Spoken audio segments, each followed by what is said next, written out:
If equipped, you'll find the power sliding top control on the front panel, just right of the driver's side sun visor. To express open the top, just push and quickly release the open switch. For express close, quickly push and release the close switch. Any use of the switch will cancel express open or close.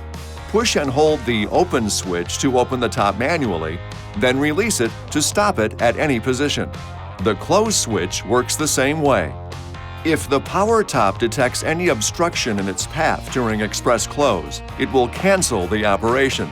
If this happens 3 times in a row, express close will disable and you'll need to close the power top manually.